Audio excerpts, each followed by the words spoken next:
Hello dear. तो हमने last lecture में चार्ज होता क्या है, किसे कह रहे हैं चार्ज, इसके बारे में जाना था हमने। और जब ये जान लिया तो उसके अंडर हमने एक फिनोमिनन डिस्कस करी थी जिसमें एम्बर को वूल के साथ या फिर सिल्क क्लोथ के साथ रब करते हैं तो वो दोनों इलेक्ट्रीफाइड हो जाते हैं और अट्रैक्शन रिपल्सन शो करना स्टार्ट कर देते हैं। तो हमने ये जान लिया कि रबिंग कॉजेज इलेक्ट्रिफिकेशन, सबसे पहली बात। और ये सिर्फ और सिर्फ इंसुलेटर्स के साथ ही देखने को मिलेगी, कंडक्टर्स के साथ नहीं। यहाँ पर इंसुलेटर और कंडक्टर क्या होता है हम आगे डिस्कस करेंगे इस चीज़ के बारे में। तो कुछ खास तरह के मैटर्स हैं ये। तो पूरे यूनिवर्स में दो ही तरह के मैटर्स पाए जाते हैं, मतलब दो ही तरह के मैटर्स में क्लासीफाई किया जा सकता है। एक को इंसुलेटर कहा जा सकता है, दूसरे तरह के मैटर को कंडक्टर कहा जा सकता है। तो फिलहाल हम इंसुलेटर की बात करते हैं, आगे और अच्छे से डिस्कस करेंगे। तो ये जो फिनोमिनन थी एम्बर और वूल और सिल्क क्लोथ के साथ, इसने बहुत सारे रिसर्च को डेवलप करा, जन्म दिया, जिससे हमने ये जाना कि ऐसे सिर्फ और सिर्फ यही दो पेयर नहीं, ऐसे बहुत सारे पेयर्स हैं जिनको रब करने के बाद, ऐसे बहुत सारे इंसुलेटर्स के पेयर्स हैं जिनको रब करने के बाद देखा गया कि वो इलेक्ट्रीफाइड हो गए हैं। और उनके साथ हमने बहुत सारी चीज़ें और भी ऑब्जर्व करी कि कोई बॉडी अगर चार्ज हो जाती है तो और क्या क्या वो करामातें शो करता है। तो वो सारी प्रॉपर्टीज़, चार्ज होने की क्या और खासियतें हैं, वो सारी देखने को मिलती है हमें यहाँ पर। तो सबसे पहली चीज़, रबिंग कॉजेज इलेक्ट्रिफिकेशन, ये हमने जान लिया। अब जैसे मैं सिल्क और प्लास्टिक की बात कर लेता हूँ। सिल्क और प्लास्टिक के पेयर को ले लिया, एक और सिल्क और प्लास्टिक के पेयर को ले लिया है मैंने यहाँ पर। तो सिल्क को जब प्लास्टिक के साथ रब करेंगे तो हमें ये पता है कि रबिंग कॉजेज इलेक्ट्रिफिकेशन, दोनों इलेक्ट्रीफाइड हो जाएंगी। और दूसरी चीज़ जिसमें में खास ये है कि जब भी रब करते हैं तो वो दो पेयर्स आपस में अट्रैक्शन ही शो करती हैं।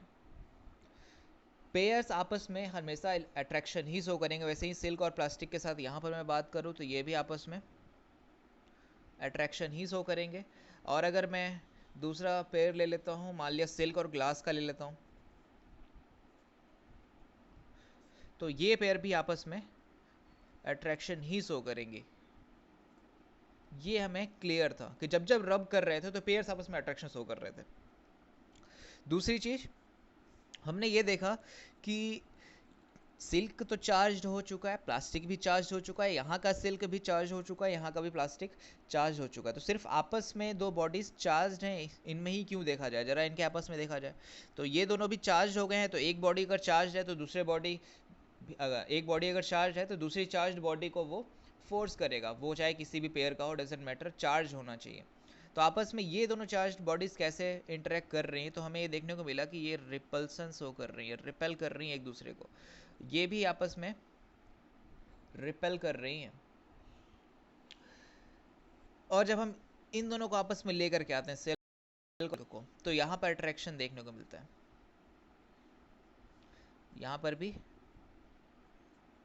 अट्रैक्शन देखने को मिलता है। तो हमें क्या यहाँ से देखने को मिला कि एक सिंगल चार्ज्ड ऑब्जेक्ट जैसे प्लास्टिक क्या कर सकता है, अट्रैक्ट भी कर सकता है और रिपेल भी कर सकता है। हमने जब ग्रेविटेशन में बात करी थी तो एक मैसिव ऑब्जेक्ट के बारे में क्या देखा था हमने, कि मैसिव ऑब्जेक्ट के सामने कोई किसी भी तरह का मैसिव ऑब्जेक्ट ले करके आ जाओ, वो हमेशा उसे अट्रैक्ट ही करेगा। लेकिन यहाँ पर प्लास्टिक अट्रैक्ट भी कर रहा है और रिपेल भी कर रहा है। तो ये बात समझ में आ गया कि a single charged object, a single kind of charged object, a single kind of charged object can attract and repel also। ये क्लियर हो गया हमें कि ये अट्रैक्ट भी कर सकता है और रिपेल भी कर सकता है। आगे के फिनोमिनन में हम जाते हैं तो यहाँ पर हम खास और कुछ भी बातें देखने को मिलती है हमें। तो खास क्या है कि एक सिल्क अगर हम ले लेते हैं, वही पेयर ले लेते हैं आसानी के लिए, और एक प्लास्टिक ही ले लेते हैं, तो हमने ये जाना कि आपस में क्या शो कर रहे हैं, ये अट्रैक्शन शो कर रही हैं, चार्ज हो चुकी हैं। अब हमने क्या किया कि जब ये चार्ज हो गई हैं तो मैं क्या कर रहा हूँ, इन्हें फिर से ब्रिंग देम इनटू कांटेक्ट, जब हमने इसे वापस से कांटेक्ट कराना चाहा, क्यों कराना चाहा वगैरह ये सब की बातें नहीं करेंगे, बट जब एक्सीडेंटली मान लो कांटेक्ट में आ गए ये, तो सिल्क और प्लास्टिक दोनों आपस में कांटेक्ट में आ गए आफ्टर चार्ज होने के बाद, वो जब चार्ज हो गए थे तब, तो क्या देखने को मिला हमें कि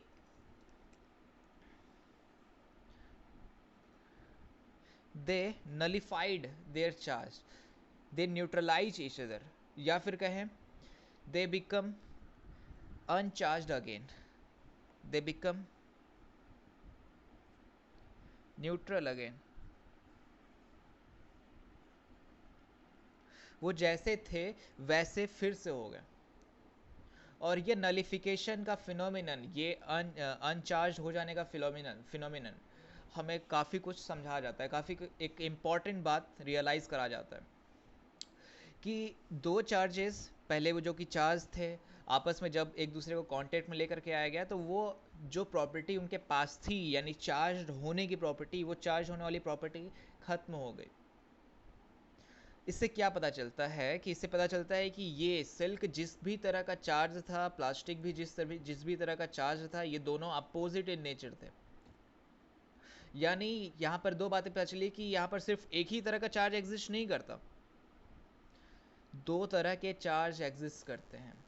पहली बात तो हमने ये जाना कि एक सिंगल चार्ज अट्रैक्ट और रिपेल दोनों कर सकता है। दूसरा जाना हमने कि यहाँ पर एक ही तरह का चार्ज नहीं है, यहाँ पर दो दो तरह के चार्ज है, क्योंकि हमने ये जाना कि ये दो जो भी चार्जेस हैं अपोजिट इन नेचर है। अपोजिट इन नेचर का मतलब ही है कि दो तरह का एग्जिस्टेंस में।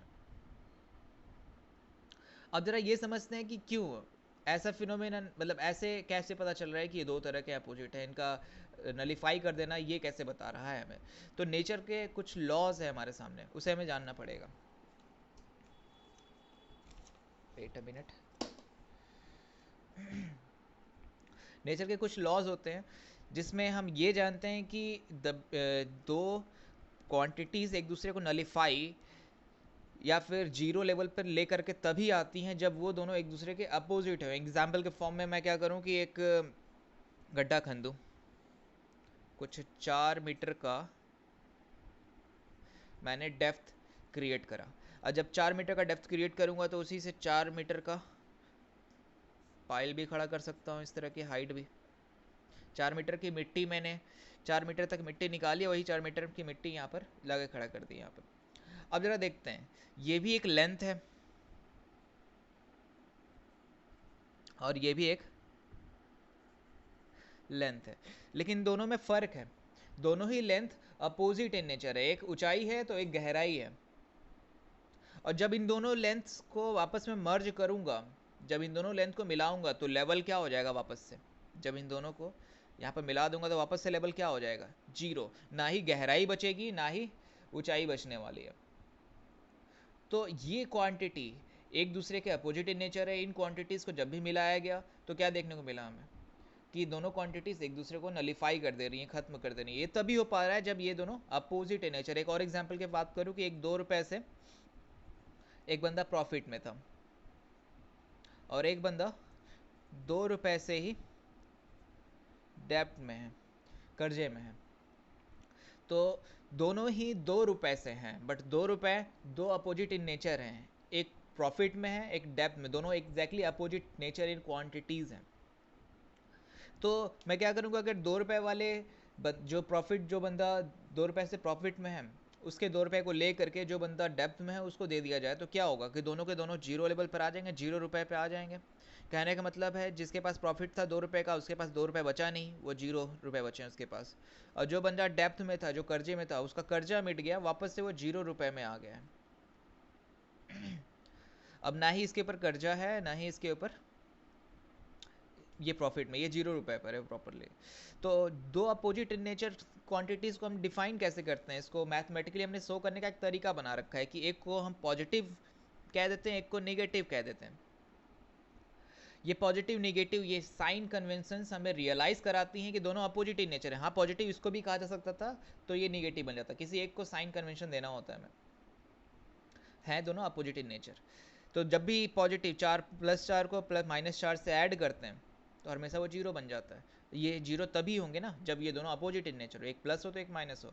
तो ये बात हमें रियलाइज़ करती है यहाँ पे। और हमने जब नेमिंग करा, बेंजामिन फ्रैंकलिन ने इस चीज़ का नामकरण करा, तो डायरेक्टली बस इतना ही उसको नाम दे दिया, कोई नाम नहीं दिया इन्होंने बंटी बबली जैसा कुछ। सीधे सीधे उन्होंने क्या कहा कि एक को पॉजिटिव कह दिया, एक को नेगेटिव कह दिया। तो अब यहाँ से क्या क्या रियलाइजेशन हमें हासिल हुई, तो हमने ये जाना there is the two kinds of charge entity, there is the two kinds of charged entities and they are opposite in nature। और आर्बिट्रेरीली उन्होंने एक को पॉजिटिवली चार्ज्ड का और एक को निगेटिवली चार्ज्ड का। ये खास बात है, आर्बिट्रेरली उन्होंने मनमौजी तरीके से कुछ भी नहीं सोचा, बस एक को सेलेक्ट कर दिया, एक को पॉजिटिव कह दिया और एक को निगेटिव कह दिया। और ये बात 100 साल के बाद रियलाइज़ हुई कि यार जिसे पॉजिटिव कहा था उसे नेगेटिव कहना चाहिए था हमें, और जिसे नेगेटिव कहा था उसे पॉजिटिव कहना चाहिए था। खैर अब जो साइन कन्वेंशन बन गया था उसको बन गया था। तो हमने एक को पॉजिटिव कह दिया, एक को नेगेटिव कह दिया, क्योंकि दोनों के दोनों अपोजिट इन नेचर हैं। क्यों अपोजिट इन नेचर है? क्योंकि एक दूसरे को जब कांटेक्ट में लेकर के आया गया तो एक दूसरे के अमाउंट को चार्ज के अमाउंट को कैंसिल कर दिया उन्होंने, और ये जीरो नेचर पे ला जीरो न्यूट्रल फिर से उन्होंने बना दिया एक दूसरे को। अब बात ये आती है कि जब ये प्लास्टिक अट्रैक्ट कर रहा है और ये रिपेल भी कर रहा है, तो प्लास्टिक आखिर अट्रैक्ट कर रहा है तो किसे करेगा, रिपेल करेगा तो किसे करेगा। तो ये यहाँ पर जो बात हमने जो जान रखा है, इसको हमने यहाँ पर डायरेक्टली इसे याद रखना है।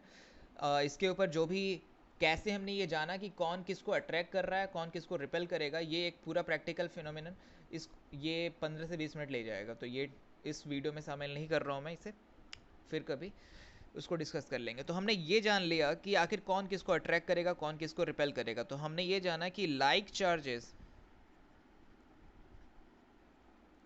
रिपेल ईच अदर और unlike charges attract each other. Like charges repel each other, unlike charges attract each other. कहने का मतलब है कि पॉजिटिव पॉजिटिव और नेगेटिव नेगेटिव बोथ क्या करेंगे, रिपेल करेंगे। और पॉजिटिव नेगेटिव ये क्या करेंगे आपस में, पॉजिटिव नेगेटिव या फिर नेगेटिव पॉजिटिव क्या करेंगे आपस में, अट्रैक्ट।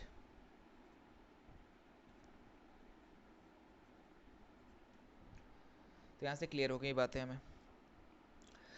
ये हमने जाना कैसे कि लाइक चार्जेस रिपेल करेंगे, अनलाइक चार्जेस अट्रैक्ट करेंगे। ये सारी चीज़ें अलग से एक टॉपिक में, एक अलग से एक वीडियो में मैं डिस्कस कर दूंगा कि कैसे ये सब कुछ फिनोमिनन हुआ। कई तरह के एक्सपेरिमेंट्स परफॉर्म करे थे हमने, जिससे हमें रियलाइज़ हुआ था। और ये जानना बेहद ज़रूरी भी है आगे इलेक्ट्रिक फील्ड जैसे कॉन्सेप्ट को समझने के लिए।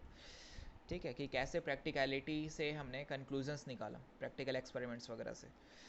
तो ठीक है, थैंक यू।